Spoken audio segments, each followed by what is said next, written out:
Oi, nós somos o Grupo 1 e esse é o nosso projeto de extensão da disciplina de Pediatria, que é Corpo em Cena. O brincar, além de ser um direito fundamental da criança, ela também proporciona a expressão pessoal, o desenvolvimento neuropsicomotor e socioafetivo. Entretanto, as crianças com deficiência física, elas são excluídas desse processo tanto por restrições da própria deficiência sensório-motoras, como ocorre em COEDAS, quanto pelo próprio bullying. Por isso é essencial o desenvolvimento de atividades que possam acolhê-las e permitir esse desenvolvimento tanto da sua autonomia, da sua criatividade e das habilidades socioafetivas. O nome da nossa atividade é Corpo em Cena e de objetivos nós dividimos em gerais e específicos. Para os objetivos gerais, acho que o principal objetivo é garantir o direito da criança e do adolescente de brincar, mas também garantir o desenvolvimento neuropsicomotor por meio de práticas lúdicas, promover a convivência entre crianças diferentes, com diferentes formas de se expressar, de brincar, de aprender, garantindo um ambiente com igualdade de oportunidades para o desenvolvimento. Já como objetivos específicos, nosso principal seria promover a integração entre as crianças que não possuem deficiência e a nossa criança com deficiência.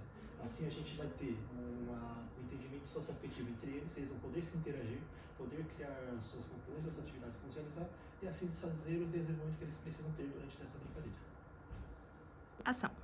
Para os conteúdos envolvidos, nós dividimos em desenvolvimento neuropsicomotor e desenvolvimento socioafetivo. Sobre o desenvolvimento neuropsicomotor, durante a brincadeira, a criança trabalha as capacidades físicas, motoras, cognitivas e sociais. Por quê? Porque durante a brincadeira ela explora o corpo e o ambiente, desenvolvendo a percepção social, a coordenação motora, o equilíbrio e a imagem corporal. Além disso, o desenvolvimento cognitivo é possível porque a brincadeira estimula a atenção, a concentração, a resolução de problemas e a criatividade. A nossa brincadeira consiste em desenhar a si mesmo e fazer um autorretrato. O desenhar a si mesmo ajuda a criança a construir a identidade, a autoconsciência e a expressão emocional, além de fortalecer a autoestima e promover a inclusão social. O autorretrato faz com que a criança se conecte com as suas emoções e percepções, estimulando habilidades cognitivas de memória visual, funções executivas e organização espacial.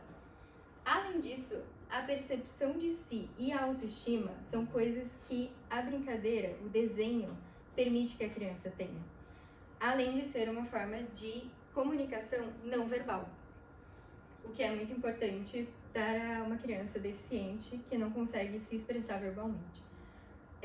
A criação de personagens e um jogo simbólico estimulam a imaginação, a criatividade, a empatia e isso favorece a socialização e a resolução de problemas.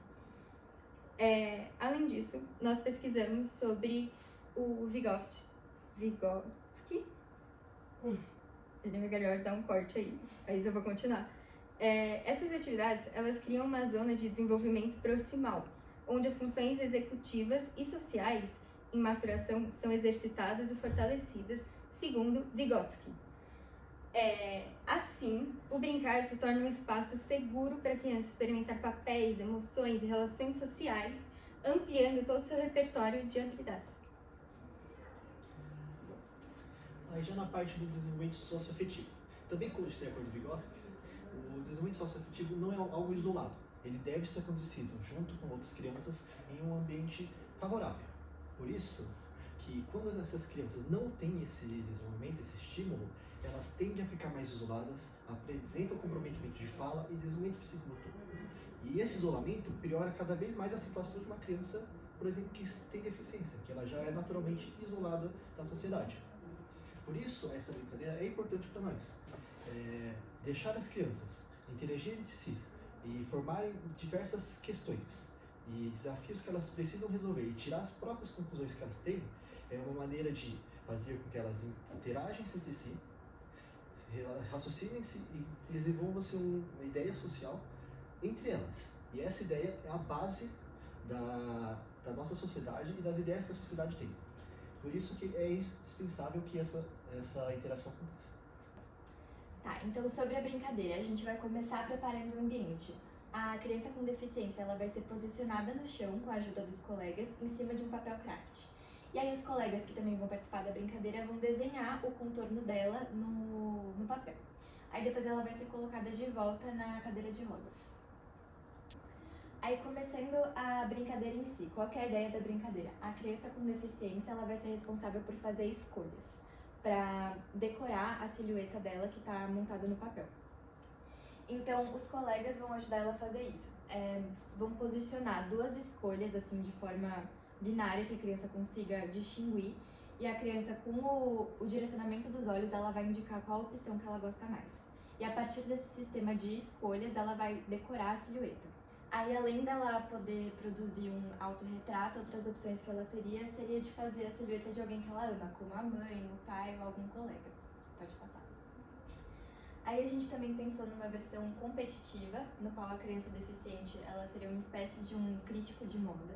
E as crianças vão competir por quem vai agradar ela mais com as suas escolhas. Por exemplo, uma criança escolhe uma coisa, outra criança escolhe outra. Aí vai ser disposta para a criança com deficiência e ela vai escolher. Então, a criança que agradar mais, a criança com deficiência, venceria a brincadeira. Agora, para justificar as nossas escolhas. A brincadeira ela foi pensada partindo da premissa de que toda criança tem o direito de brincar. E que a maior parte das crianças desenha a si mesma e que essa criança com deficiência provavelmente nunca teve essa oportunidade e essa brincadeira ia poder proporcionar isso para ela. Agora, indo mais especificamente nos tópicos do trabalho da justificativa, como a Lê e a Diana explicaram, desenhar a si próprio é uma atividade quase universal na infância. Então é muito importante que essa criança com deficiência também tenha acesso a isso. Então, com a nossa brincadeira, essa criança tendo o apoio dos colegas, ela consegue conhecer o próprio corpo, desenvolver a autoimagem, etc. Além disso, muitas vezes as crianças com deficiência são colocadas numa situação passiva. Mas nessa brincadeira, a gente pensou bastante para que ela fosse protagonista da atividade, para que ela fosse empoderada e ela pudesse tomar decisões e escolher os acessórios que vão no boneco que ela está montando.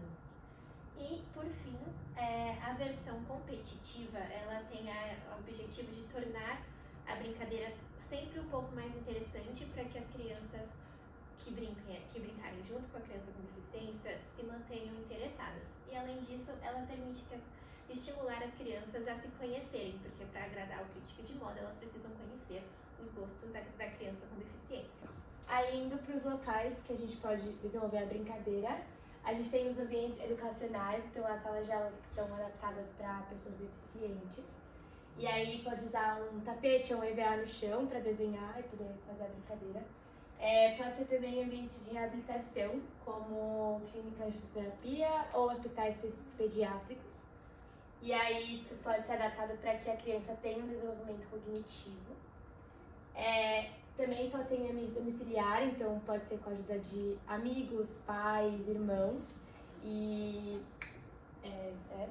aí brinquedotecas, e aí pode ter a ajuda de monitores e pode adaptar para a criança, dependendo de como é o desenvolvimento dela motor, aí pode adaptar a brincadeira. Ou em ONGs e centros comunitários, que aí poderia ser como um projeto de inclusão da criança na sociedade.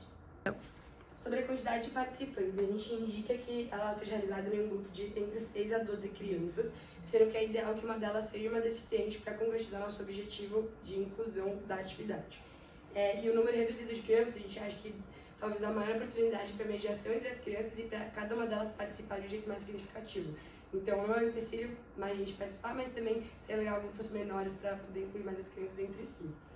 E sobre a duração e frequência, a atividade ela pode permanecer por um período de 60, 40 minutos mais ou menos, e a gente recomenda que ela seja realizada não como uma vez só, mas talvez seja incluída na rotina pedagógica para a gente poder concluir nossos objetivos da educação inclusiva e do desenvolvimento socioemocional entre as crianças. Com relação aos materiais, a gente fez uma lista bem ampla, porque essa atividade pode ser aplicada em diferentes contextos, como as meninas falaram. Então, o papel craft, por exemplo, ele é um material que pode ser facilmente transportado para diferentes ambientes. E o que as crianças forem utilizar para fazer os acessórios depende do que o ambiente vai oferecer. Então pode usar canetinha, lápis de cor, glitter, qualquer outro material que elas puderem utilizar no ambiente, inclusive materiais recicláveis para fazer os acessórios. Pode fazer. E com relação às adaptações para crianças com deficiência, bom, essa brincadeira já é meio que uma adaptação de uma brincadeira que existe em diversas escolas do mundo, que tem diferentes nomes, como conhecer o corpo, etc. Então, essa brincadeira já é uma adaptação.